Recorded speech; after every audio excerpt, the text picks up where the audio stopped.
तो जाओ, हमारी तरफ से इजाज़त है। हमने 7 ज़मीनें बनाई हैं, 7 आसमान बनाए हैं। मगर जहन में रखना, जहाँ पहुँचोगे हुकूमत किसी और की नहीं होगी, तुम्हारे रब की हुकूमत होगी। ला तनफुज़ूना इल्ला बिसुल्तान। जहाँ भी जाओगे वहाँ हुकूमत किसकी होगी? बोलो।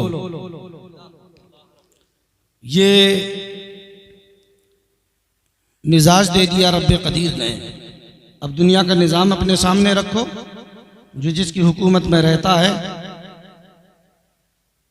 जिसकी बादशाहत में चलता फिरता उठता बैठता है, लाजिम है उसके ऊपर कि उसी जैसी कहे, उसी की बोली बोले, उसी के मुताबिक जिंदगी गुजारे, वरना एक दिन आने वाला है कि पकड़े जाओगे। इसी के तहत बस आधा घंटे का वक्त है, इसी में मुझे अपनी बात रखनी है। हाज़िरी मकसूद हाज़िरी हो चुकी है। जिनके लिए प्रोग्राम का इनेकाद किया गया, मौला हमारी सबकी हाज़िरी को कबूल फरमाकर उस मरहूम की मग़फ़िरत फरमाए और उसके सदक़े में हमारी भी मग़फ़िरत फरमाए। मैं अपनी बात को हुज़ूर आला हज़रत अज़ीमुल बरकत मुजद्दिद दीन व मिल्लत अशाह इमाम अहमद रज़ा ख़ान अलैहि रहमतुल रिज़वान के भाई अल्लामा हसन रज़ा उस्ताज़े ज़मान, उनकी नात के 2-3 शेर पढ़कर शुरू कर रहा हूँ। और ये जहन में रखें, उन्होंने एक तमन्ना की है, दुआ करें काश कि वो तमन्ना हमारी भी हो जाए। वो तमन्ना क्या है, मुलाहिज़ा फरमाएं। ज़रा बुलंद आवाज़ से दुरूद शरीफ सुनाएं। सल्लल्लाहु अलैहि वसल्लम सलातुन व सलामुन अलैका या रसूल अल्लाह। उस्ताद ज़मन कहते हैं, या रसूल अल्लाह, दिल दर्द से बिस्मिल की तरह लौट रहा हो। अल्लाहु अकबर। आज हम विसाल के ताल्लुक़ से ईसाले सवाब के लिए इकट्ठा हो गए हैं। उसी नज़ाकत को मलहूज़ रखते हुए कि जब आदमी का वो आखिरी वक्त होता है तो उसको कितनी बेकली, बेचैनी, इज़्तिराब होता है, लेकिन जिसके सामने चेहरे मुस्तफ़ा हो तो सारी परेशानियां दूर हो जाती हैं। उसी को तमन्ना की शक्ल में पेश कर रहे हैं। या रसूल अल्लाह, दिल दर्द से बिस्मिल की तरह लौट रहा हो। दिल दर्द से बिस्मिल की तरह लौट रहा हो, सीने पे तसल्ली को तेरा हाथ रखा हो। आमीन आमीन आमीन। सीने पे तसल्ली को तेरा हाथ रखा। बोलो। सीने पे तसल्ली को तेरा हाथ रखा हो। सुभान अल्लाह, सुभान दिल दर्द से बिस्मिल की तरह लौट रहा हो, लौट रहा हो। गर वक्त अजल सर तेरी चौखट पे रखा हो। अल्लाहु अकबर। अल्लाह। गर वक्त अजल सर तेरी चौखट पे रखा हो, जितनी हो क़ज़ा एक ही सजदे में अदा हो। सजदे में अदा हो, जितनी हो क़ज़ा एक ही सजदे में अदा हो। दिल दर्द से बिस्मिल की तरह लौट रहा हो। और आता है गरीबों पे उन्हें प्यार कुछ ऐसा, आता है गरीबों पे उन्हें प्यार कुछ ऐसा, खुद भीख दें और खुद कहें मंगते का भला हो। मंगते का भला हो, खुद भीख दें और खुद कहें मंगते का भला हो। क्यों अपनी गली में वो रवादारे सदा हो। क्यों अपनी गली में वो रवादारे सदा हो, जो भीख लिए राहे गदा देख रहा हो। बुलंद आवाज़ से दुरूद शरीफ सुनाएं। अल्लाहुम्मा सल्लल्लाहु अलैहि नबील उम्मी सल्लल्लाहु तआला अलैहि वसल्लम सलातुन व सलामुन अलैका या रसूल अल्लाह। ईसाले सवाब के लिए इकट्ठा हुए हैं। बरसी का मौका है, ये तीजा हो, 10वां हो, 20वां हो, 40वां हो, बरसी हो, ये जहाँ ईसाले सवाब है वहीं हमारे लिए दर्स इबरत भी है। अच्छे हैं वो लोग जो चले गए और उनके लिए ईसाले सवाब किया जा रहा है। तुम क्या जानते हो, हमें क्या मालूम है कि हमारे लिए भी कोई ईसाले सवाब कर सकेगा कि नहीं कर सकेगा। हमें भी इस तरीके की हमारे लिए कभी मजलिसें मुनक़िद हो सकेंगी कि नहीं हो सकेंगी। रब की बारगाह में दुआ है मौला जब तक ज़िंदगी अता फरमाए मज़हब हक़्क़ा, मज़हब अहले सुन्नत, जिसका तर्जुमान मसलक आला हज़रत है, मौला इसी पर क़ाइम व दाइम फरमाए। और जब मौत अता फरमाए तो ईमान ही पर रब क़दीर हमारा सबका ख़ात्मा फरमाए। सबको जाना है मगर कितना खुशनसीब है वो मुसलमान, जब जाता है तो पैगंबर की जानिब से सदा आ रही है। पैगंबर आज़म इरशाद फरमाते हैं, हदीस मुस्तफ़ा है, प्यारे मुस्तफ़ा की ज़ुबान मुक़द्दसा से निकले हुए कलिमात हैं। नबी ने इरशाद फरमाया, इज़ा उदखिलल मय्यितु अल क़ब्रा मुस्सिलत लहु शम्सु इंदा गुरूबिहा। बहुत लोग जाते हैं दुनिया से, जा चुके हैं, जाएंगे, जा रहे हैं, मगर पैगंबर इरशाद फरमाता है कुछ अल्लाह के मकबूल वो भी होते हैं, इधर कब्र में रखा जाता है, जैसे ही कब्र में रखा गया तख्ते लगे, मिट्टी देकर लोग वापस हुए, फरिश्ते आ गए, फरिश्तों ने आकर उठाया। हदीस के कलमे हैं फयुजलिसाने ही, फरिश्ते उसे उठाते हैं, या फयजलिसो, वो उठकर बैठता है। जैसे ही सवाल करता है फरिश्ता, पैगंबर इस्लाम इरशाद फरमाते हैं इधर सवाल करता है करने वाला, उधर रब्बे कदीर के महबूब कहते हैं मुस्सिलत लहु शम्सु इंदा गुरूबिहा। उस उठने वाले को जो कब्र में लेटा है फरिश्तों ने उठाया, वो उठकर बैठा। जैसे ही बैठा अचानक उसकी निगाह पड़ती है, कब्र मालूम नहीं होती, हद्दे नजर जहां तक नजर जाती है उसको तो एक कुशादा मकान मालूम होता है। पैगंबर कहते हैं मुस्सिलत लहु शम्सु इंदा गुरूबिहा, उसे ऐसा मालूम होता है कि सूरज गुरूब होने वाला है, असर का वक्त जा रहा है। सुभान अल्लाह, ऐसा लग रहा है कि असर का वक्त जा रहा है। इधर फरिश्ता बोला मन रब्बो का, ये तो बता तेरा रब कौन है। आंखों को मसला है, मंदे मोमिन है, गुलाम मुस्तफ़ा है, आंखों को मसला। उधर सवाल हुआ, सवाल के जवाब में बोला, ये नहीं कहा मेरा रब परवरदिगार है। जवाब में कहता क्या है, जवाब तो बाद में दूंगा। ऐसा लगता है कि असर की नमाज जा रही है। सवाल करने वाले ठहर, जवाब बाद में दूंगा, पहले रब की इबादत तो कर लेने दे। जवाब बाद में दूंगा, पहले रब की इबादत तो करने दे। कहीं ऐसा ना हो तेरा जवाब देने में असर का वक्त चला जाए। सुभान अल्लाह, कौन कहेगा ये यार, ये कहेगा कौन? जो आदी होगा ना नमाज का, गुलामे मुस्तफ़ा होगा ना। जाते तो सब हैं मगर अच्छे हैं वो लोग जो ईमान के साथ जा रहे हैं। फरिश्ता सवाल कर रहा है मन रब्बों का, जवाब तो ये था रब्बी अल्लाह, मेरा रब अल्लाह है। मगर बंदे मोमिन कहता है जवाब बाद में दूंगा, पहले नमाज पढ़ने दे। तमाम हदीसें उठाकर देखो, हदीस के कलमे सिर्फ इतने हैं, इज़ा उदखिलल मय्यितुल क़ब्रा मुस्सिलत लहु शम्सु इंदा गुरूबिहा। मय्यित को कब्र में रखा जाता है तो उसके सामने सूरज ऐसे पेश किया जाता है जैसे गुरूब हो रहा है।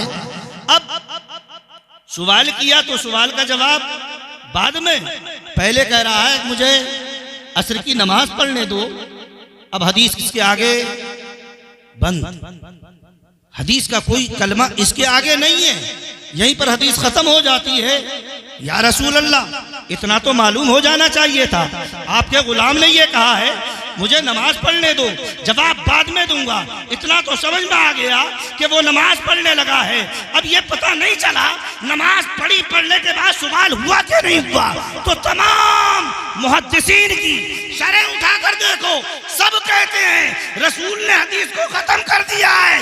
मतलब ये है नमाज पढ़ी है, इधर हदीस खत्म, उधर सवालों के जवाब खत्म हो गए। सारे सवाल की इंतहा हो गई, नमाज पढ़ ली, पता ये चला फरिश्ते समझ गए जिसको असर की नमाज याद है क्या उसको रब का नाम याद नहीं है। वाह वाह वाह वाह, सुभान अल्लाह, सुभान अल्लाह, समझ गए। अब सवाल करने की जरूरत नहीं है। जिसको ऐसे वक्त में असर की नमाज याद हो, जवाब बाद में देना है, पहले असर की नमाज पढ़ने दे। रसूल कायनात ने आगे कुछ इरशाद नहीं फरमाया। पता ये चला मुहद्दिसीन सब लिख रहे हैं मेरे पैगंबर ने आगे इसीलिए तो नहीं फरमाया कि उसका जवाब यही हो गया है, नमाज पढ़नी है। जब नमाज पढ़ेगा बंदा मोमिन, क्या उसमें मजहब इस्लाम जो सवाल है उसका जवाब मौजूद नहीं है? क्या रब की रबूबियत मौजूद नहीं है? उसी में दुरूदो सलाम के नजराने भी तो लुटाएगा। क्या पैगंबर का पता नहीं देती है नमाज? सारे सवालों का जवाब हो गया। अब अपने हालात पर गौर करो, अपने हालात का जायजा लो। हमें भी जाना है, तुम्हें भी जाना है। कितना खुश नसीब होगा वो मुसलमान। हमारा तो अकीदा है, इधर बंदे मोमिन कब्र की गोद में जाता है, उधर पैगंबर भी तो तशरीफ लाते हैं। कैसा होगा वो मुसलमान? इधर बंदे मोमिन कहेगा कि मुझे नमाज पढ़ने दो, अभी नमाज खत्म नहीं होगी। अगर फरिश्ते वहीं बैठे होंगे तो फरिश्तों से इशारा करेंगे। मेरा पैगंबर कहेगा सवाल करने की जरूरत नहीं है, ये मेरा गुलाम आया है, इसीलिए मेरा पीरो मुर्शिद सैयदोना व सनोदोना हुजूर ताजो शरिया बरेली से पुकार कर कह रहे हैं, या रसूल अल्लाह, मैं मरूं तो मेरे आका ये मलाइका से कहना इसे कोई ना उठाए, ये तो बंदे नबी है, उठाने की जरूरत नहीं। पैगंबर इस्लाम ने इरशाद फरमाया। हमारा तो अकीदा दुनिया का निज़ाम बदल सकता है मगर मुस्तफ़ा का फरमान नहीं बदल सकता ना। नोट करो, एक नाम है हजरत मुस्लिम बिन अम्र। जिस लिए इकट्ठा हुए ना उसी के ताल्लुक से सुनने वक्त नहीं है। हजरत मुस्लिम बिन अम्र एक बुजुर्ग है, अल्लाह के वली हैं।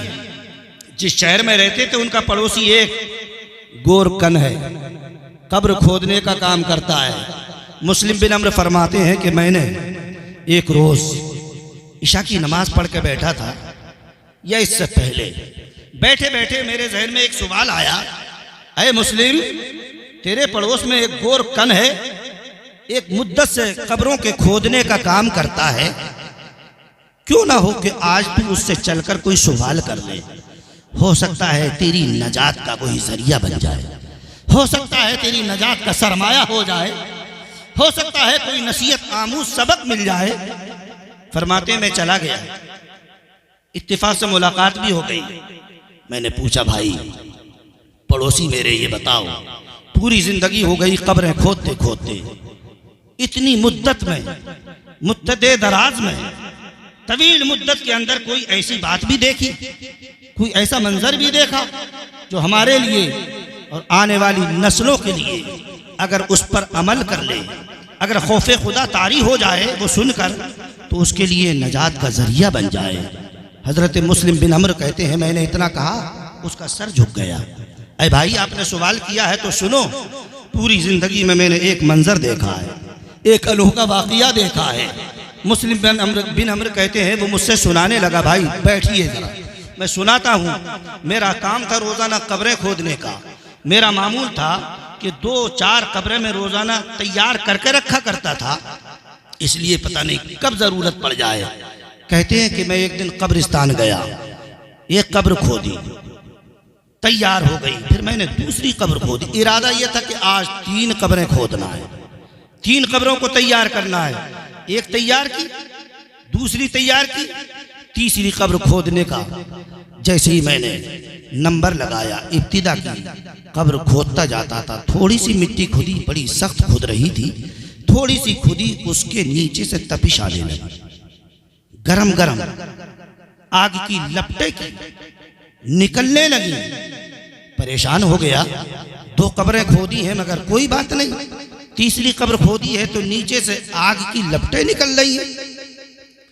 कपड़ा भिगा कर लाया, सर पर रखा, बर्दाश्त ना कर सका। करीब में छोटा सा दरख्त था, उसके ऊपर मैंने कपड़ा डालकर साया कर लिया।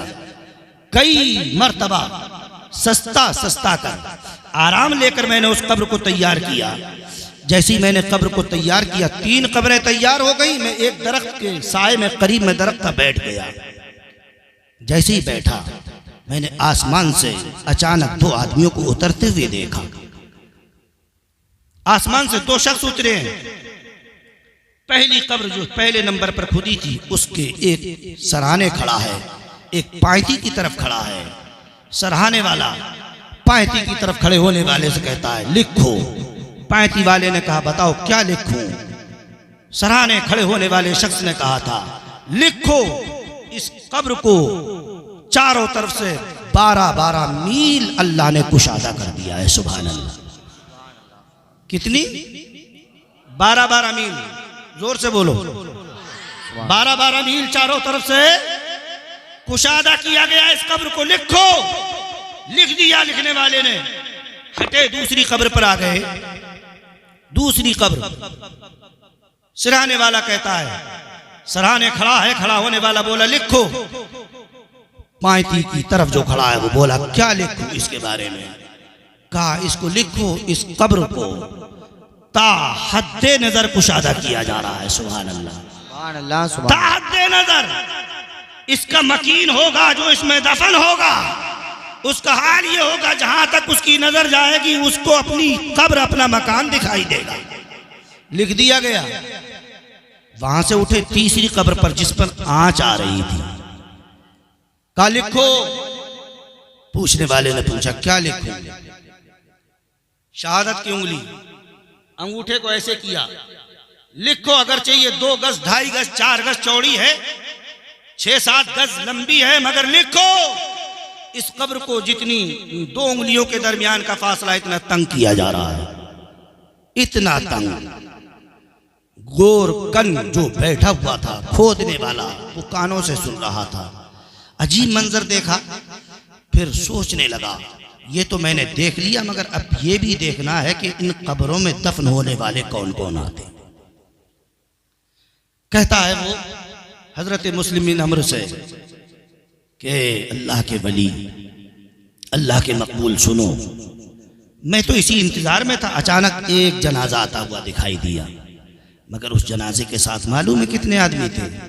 4 आदमी तो वो थे जो जनाजे को उठाए हुए थे, 5 आदमी वो थे जो जनाजे के साथ चल रहे थे। कुल 9 आदमी थे, कोई 10वां आदमी नहीं था, कुल 9 आए। आने के बाद पूछा, भाई साहब कोई कब्र तैयार है? मैंने कहा 3 कब्रें हैं। उन्होंने देखा तो पहली कब्र, पहली वाली जो 12-12 मील कुशादा की गई, उसको उन्होंने मुंतखब कर लिया। भाई ये कब्र हमें दे दो, जो आपकी मजदूरी है, जो पैसे है वो ले लो। उन्होंने कहा ठीक है। कब्र दी, नमाज जनाजा पढ़ी गई, कब्र में उतार दिया गया। गोरकन कहता है कि मैंने उनसे पूछा, अच्छा ये तो बताओ तो सही, ये जिसको तुम लेकर आए हो इसमें कुल 9 आदमी क्यों हैं? क्या तुम्हारी बस्ती में और कोई नहीं है? क्या बस्ती छोटी है या तुम ही लोग यहाँ पर रहने वाले हो? तो कहने लगा, उन लोगों ने जवाब दिया, साहब थे तो बहुत, मगर ये जिसकी आपने नमाज जनाजा पढ़ी है ये एक गरीब आदमी था, लाचार मजबूर था। कौन होता है गरीबों का? किसी कहने वाले ने कहा है, गरीबों के जहां में वक्त भी रुक रुक के चलते हैं, गरीबों के जहां में वक्त भी रुक रुक के चलते हैं। कभी सुबह नहीं होती, कभी शामें नहीं होती। गरीब था, कौन पूछता है गरीबों को? हम लोगों ने इंतजाम किया, नहलाया धुलाया, हम ही लोग साथ में चले आए। बहरहाल उसको कब्र में रखा गया, तख्ते लगाए गए, मिट्टी दे दी गई। फिर उसने कहा, गरीब तो जरूर था, मगर गरीब के बारे में पूछना चाहते हो तो मुझसे सुनो। उन लोगों को बताया, जिस कब्र में तुमने उतारा है ये कब्र नहीं है, ये तो इस बंदे खुदा के लिए जन्नत की क्यारी बना दी गई है। मैंने ऐसा ऐसा मंजर अपनी निगाहों से देखा है, अपने कानों से सुना है। बहरहाल उसको दफन किया गया, लोग चले गए। दूसरी कब्र जिसको तहद्दे नजर कुशादा किया गया था, कुछ देर के बाद एक जनाजा और आया। वो कहता है, आज मुझे देखना है कि ये तीनों कब्रें किस किस के लिए रखी गई हैं, देखना है। थोड़ा सा वक्त गुजरा, एक जनाजा और आता दिखाई दिया। जनाजा तो आ रहा था, मगर जनाजे के साथ कुल 4 आदमी थे, वो भी वही थे जो जनाजे को उठाए हुए थे, वही थे जो जनाजे को उठाए हुए थे। जनाजा लाया गया, रखा गया। पूछा, भाई कोई कब्र तैयार है? कहाँ कब्रें तैयार है? तो उन्होंने बीच वाली कब्र का इंतखाब कर लिया कि साहब ये कब्र हमें दे दो, इसकी उजरत आप ले लो। कब्र ले ली गई, कब्र दे दी गई उनको, नमाज जनाजा पढ़ी गई। फिर उस शख्स ने पूछा, अच्छा ये तो बताओ, तुम जो जनाजा लेकर आए हो क्या बस्ती में इतने ही लोग थे? क्या यही नमाज जनाजा पढ़ने वाले यहाँ का माहौल यही है? तो उस मय्यत की तरफ से आने वालों ने जवाब दिया। पूछने वाला कहता ये है कौन, ये तो बताओ। तो लाने वाले कहते ये तो हमें भी मालूम नहीं ये है कौन। जिसका जनाजा हम लेकर आए हम भी नहीं जानते, सिर्फ इतना जानते हैं शाम को आया था, सुबह के वक्त में हमने अपने मस्जिद के करीब देखा है, मुसाफिर है, न जाने कहां का रहने वाला है, गरीब है, मुसाफिरत में इंतकाल कर गया है। हमने सोचा कोई भी सही मगर मुसलमान तो है। हम ही लोगों ने इंतजाम किया है, कफन का दफन का सारा इंतजाम हमने किया है। जो पैसे बचे वो आपको दे रहे हैं। उस कब्र गोरकन ने कहा था भाई हमें पैसे नहीं चाहिए, ये पैसे आप ले लो और हमारी तरफ से इन्हीं पर खर्च कर देना। गोरकन कहता है मैंने नमाज़े जनाजा उनके साथ पढ़ी, कब्र में उतारा गया, इधर कब्र में उतारा गया था, उधर कब्र से खुशबू की लपटें फूट रही थी। सुभान अल्लाह। कब्र में उतारा गया, तख्ते लगे, मिट्टी दे दी गई, दफन करके जब वो चले तो गोरकन कहता है भाई आप तो नहीं जानते हो ये रहने वाला कहाँ का है, आप नहीं जानते हो ये है कौन। पूछना तो मुझसे पूछो, जिसको कोई नहीं जानता, जिसको दुनिया के लोग नहीं जानते, उनको अल्लाह उसका रसूल खूब जानता है। वाह वाह वाह वाह। वो कहता है गोरकन कहता है तुम नहीं जानते मगर अल्लाह भी जानता है, उसका रसूल भी जानता है, आने वाले फरिश्ते भी जानते हैं। इसकी कब्र को तो पहले ही कुशादा कर दिया गया है। नंबर है तीसरी कब्र का, इंतजार कर रहा है खोदने वाला। अब मुझे ये भी देखना है जिसमें लपटें निकल रही हैं, ये भी देखना है जिसमें आग के शोले निकल रहे हैं, आखिरकार इसमें कौन आता है। थोड़ी देर गुजरी, एक जनाजा आता दिखाई दिया। कैसा है जनाजा? अकेले नहीं है आने वाले, चार उठाए गए ना, जहां तक नजर जाती है आदमियों का सैलाब चला आ रहा है। जहां तक नजर जाती है, आज ऐसा ही तो होता है ना, रईस का, वक्त के चेयरमैन का, वक्त के ओहदेदार का, वक्त के जायदाद वाले का, अगर बच्चा भी इंतकाल कर जाए, सैकड़ों नहीं हजारों, और कोई गरीब हाफिज कुरान चला जाए तो लोग इंतजार करते हैं। चलो कहीं ऐसा ना हो कि लोग कहें साहब पड़ोसी होकर भी ना जा सका। बहरहाल आदमियों का सैलाब है, शामिल होने वाले एक नहीं हजारों की तादाद में सैलाब की तरह उमड़ते हुए लोग आ रहे हैं। उन्होंने आकर फौरन कब्र के बारे में पूछा, साहब कब्र तैयार है। वही कब्र उन्होंने अपने मुर्दे के लिए ले ली है। आने वाला जो मुर्दा है वो मर्द नहीं है, औरत है। जनाजा इतना बेहतरीन सजा है कि रेशमी मखमल की बड़ी कीमत की चादर ऊपर पड़ी है, फूलों से पूरी चारपाई को भर दिया गया है। पूछने वाला कब्रकन कहता है ये तो बताओ ये जनाजा किसका है, ये जनाजा कहाँ से आया है।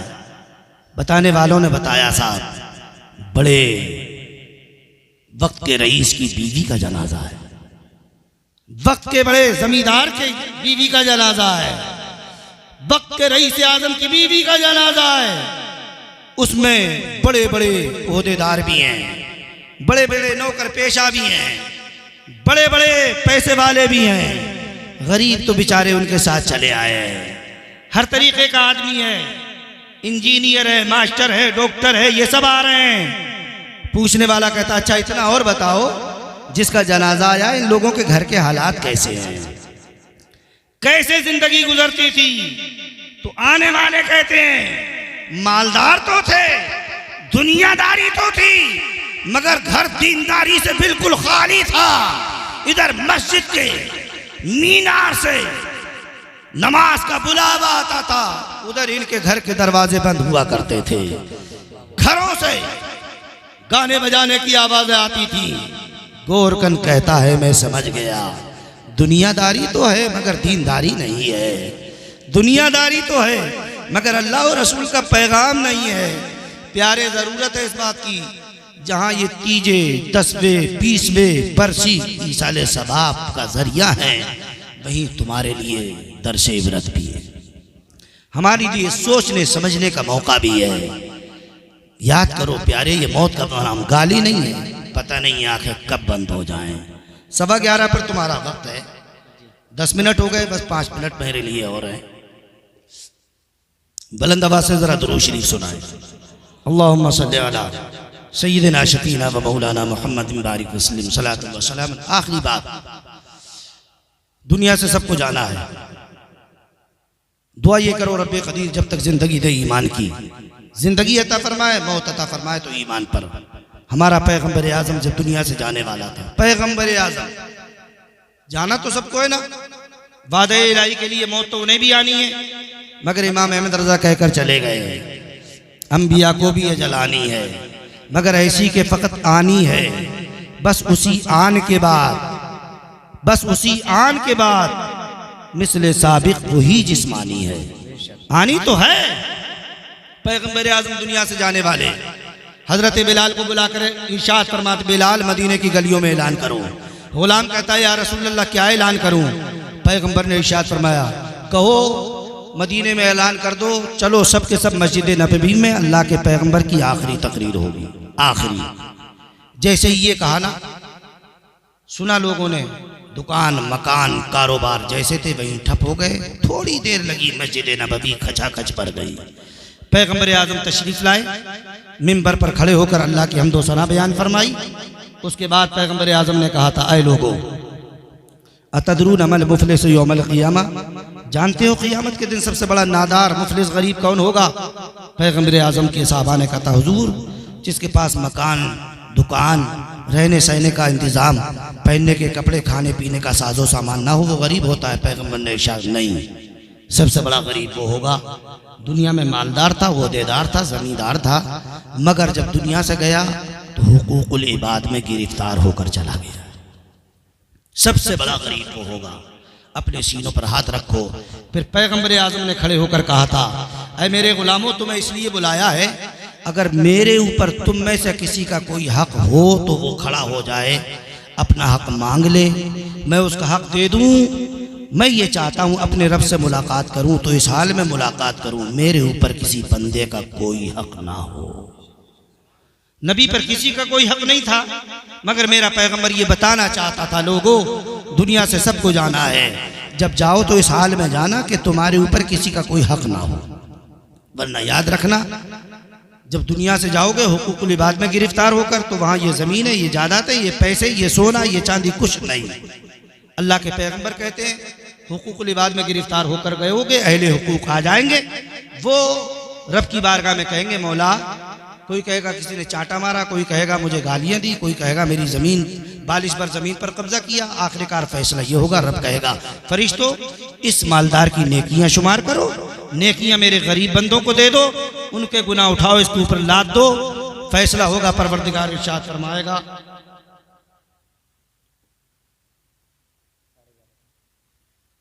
रब्बे कदीर इरशाद फरमाएगा, ऐ मेरे फरिश्तों, इसको, इन मेरे बंदों को जिनके हुकूक मार कर आया है ना, इनको मेरे हबीब के सदक़े में जन्नत अता कर दो, और जो हक मार कर आया है इसको घसीटते हुए ले जाओ, जहन्नम में ले जाकर डाल दो। हजरत की तरफ से इजाजत है, 15 मिनट का वक्त और है, जरा दुरूद शरीफ सुनाएं।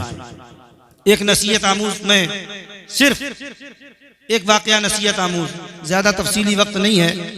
हजरत इब्राहीम इब्ने अदम का नाम सुना है ना आपने? सुना है ना? बल्ख के बादशाह थे, सारी बादशाह को छोड़ दिया था। अब वो बादशाह के नाम से नहीं जाने जाते थे, अल्लाह के मकबूल बंदे के नाम से लोग याद करते थे। उनकी बारगाह में एक दिन आया, मैं बड़ी जल्दी से अपनी बात रख रहा हूँ। इब्राहीम इब्ने अदम की बारगाह में एक आदमी आया, कहने लगा, इब्राहीम अल्लाह के वली, मैं बहुत बड़ा गुनाहगार हूँ, आदी हो चुका हूँ। और जब आदमी आदत पड़ जाती है ना, तो आदत नहीं छूटती आसानी से। कहना गुनाहों का आदी हो चुका हूँ। कहता है आप के पास इसलिए आया हूँ, क्या मुझे कोई इलाज बता दें कि मैं गुनाह भी करता रहूं और कब्र में जाऊं तो अजाब ना हो, हश्र में जाऊं तो पिटाई ना हो, हिसाबो किताब के बाद जहन्नम में जाना ना पड़े, जन्नत मिल जाए। हमारा भी मिजाज यही है ना, नमाजों को छोड़ते रहें, लोगों का दिल दुखाते रहें, हक मारते रहें, जिसकी लाठी उसकी भैंस, जो चाहे वो करें, सीने पर हाथ रखें और फिर सोचें। इमाम साहब के पास आकर कहने वाले मौलाना हमें मुसलमान नहीं समझते, मैं कहता हूं मुझसे मत पूछ। चल 1497 साल पहले पैगंबर आजम की बारगाह में चलते हैं। वो पैगंबर आजम इरशाद फरमाते हैं, अल मुस्लिमु मन सलिम अल मुस्लिमु मिन लिसानिही व यदिही। मुसलमान सही मानों में वही होता है पैगंबर की जुबान मुकद्दसा से निकले हुए कलमे हैं। सही मानों में मुसलमान उसे कहते हैं जिसकी जुबान से, जिसके हाथों से दूसरे मुसलमान सलामत रहें। तुम इतने अच्छे मुसलमान हो, हम इतने अच्छे मुसलमान हैं, हमारी जुबानों से तो सगा बाप महफूज नहीं है, सगी माँ महफूज नहीं है, रिश्तेदार परेशान, बड़े भाई का अदब नहीं, छोटों का ख्याल नहीं। उसी रसूल ने कहा मल्लम यरहम सगीरना वलम युक़िर कबीरना फलैसा मिन्ना। जो बड़ा होकर छोटों पर शफकत ना करे, छोटा होकर बड़ों का अदब ना करे, वो हमारे तरीके से निकल चुका है। तो पैगंबर तो कहे मुसलमान उसे कहते हैं जिसकी जुबान से, जिसके हाथों से मुसलमान सलामत रहे। हमारा मिजाज ये है गुनाह भी करें और जन्नत मिल जाए। और वो लोग याद रखें और वो वाइज भी याद रखें। इमाम गजाली ने कहा जिन बस्तियों में ऐसे लोग रहते हों, सिर्फ बशारतें सुनाते हों या सिर्फ डर सुनाते हों, उन बस्तियों में अब शैतान को आने की जरूरत नहीं है, उनका काम ये मुकर्रिरीन कर रहे हैं। सिर्फ बशारतें सुनाएं फुलाएं, हमारी आवाम को भी यही पसंद है। उन्हीं के नजराने, उन्हीं को पैसे, उन्हीं की आओ भगत, और जो सही मानों में पैगाम सुनाए। हाल ये हो चुका है यार, ये तकरीरें तो सब हमारे खिलाफ, हमारी मस्जिद का इमाम हमारे खिलाफ तकरीरें हो रही हैं। तो मुझे कहने दो, ये मस्जिद मेरे या तेरे बाप की नहीं है, ये मुसल्ला मुस्तफा का है। मुस्तफा के मुसल्ले पर हक बात नहीं होगी, तेरे बाप के घर होगी। एक दरवाजा बंद होता है तो 1000 खुलते हैं। इब्राहिम की बारगाह में आने वाला कहता है बहुत गुनहगार हूं, सारे गुनाह मेरे अंदर हैं, आदत हो चुकी, छोड़ूंगा नहीं, इलाज कराने आया हूं, दवा लेने। ऐसी दवा बताइए कि गुनाह भी करता रहूं, पकड़ ना हो, क़ियामत में गिरफ्त ना हो, कब्र में अज़ाब ना हो। बुजुर्गों की बारगाह होती है। हजरत इब्राहिम बोले एक इलाज लेने आया, मैं 6 इलाज दे रहा हूं। सुभान अल्लाह। उन्हीं के सदक़े में मैं तुमसे भी कह रहा हूं, जो ये मिजाज रखता हो कि गुनाह छोड़ेंगे नहीं, मैं कहता हूं उन्हीं के सदक़े में, उन्हीं की बोली बोलकर करो तुम भी गुनाह। न कब्र में पिटाई होगी, न हश्र में ठुकाई होगी, जहन्नम में नहीं जाओगे, मुस्तफ़ा की शफाअत मिल जाएगी। अमल करो। इब्राहिम इब्ने अदहम ने कहा था तू एक इलाज मांगने आया ना, एक सबक, मैं 6 तरीके के सबक बताता हूं, किसी एक पर भी अमल कर लेना, मेरा रब तुझे बख्श देगा। बोला हुजूर बहुत जल्दी बताइए, बड़ा खुश हो गया ना, ऐसी बातों से बड़े खुश होते ना लोग। बोला हुजूर जल्दी बताइए। हजरत इब्राहिम इब्ने अदहम ने कहा सुन, पहला इलाज ये है, जब तक जिंदा रहे, जब तक मेरे रब का रिज़्क़, उसका पानी, उसकी नेमतें, खाना पीना छोड़ दे, मेरा रब तो उससे कुछ नहीं पूछेगा, कुछ नहीं पूछेगा। बोला हुजूर आप बातें कैसी कर रहे हैं, जब मैं खाऊंगा नहीं तो कैसे जिंदा रहूंगा, पीऊंगा नहीं तो कैसे जिंदा रहूंगा। जलाल आया इब्राहिम को, इरशाद फरमाया शर्म नहीं आती? अबे दुनिया वालों का मिजाज ये है, दुनिया का रस्म रिवाज ये है, दुनिया की रीत ये है, जो जिसका खाता उसी की गाता है, उसके खिलाफ कदम उठाता है तो पकड़ लिया जाता है। खाता उसी का, पीता उसी का है, नाफरमानी की इजाजत मांग रहा है। बोला हुजूर ये तो नहीं कर सकता, दूसरी बात बताइए, हो सकता है अमल कर लूं। पैगंबर का गुलाम कहता है सुन, दूसरी बात पर अमल कर, यार मेरा रब तुझसे कुछ नहीं पूछेगा, तुझे बख्श देगा। बोला हुजूर जल्दी बताइए, मैं भी जल्दी जल्दी बता रहा हूं। हजरत इब्राहिम बोले दूसरी बात पर अमल कर लेना। बोला हुजूर बताइए। हजरत इब्राहीम इब्ने अदहम ने कहा चल खाते रहना पीते रहना, मगर जब तू गुनाह करने का इरादा करे, शराब पीने का, नाफरमानी का, छोटा बड़ा कोई भी गुनाह करने का इरादा करे, तो जब गुनाह करने का इरादा करे उससे पहले तू मेरे रब के मुल्क से निकल जाना, जमीन से निकल जाना, किसी ऐसी जगह जाकर गुनाह करना जहां मेरे रब की हुकूमत ना हो।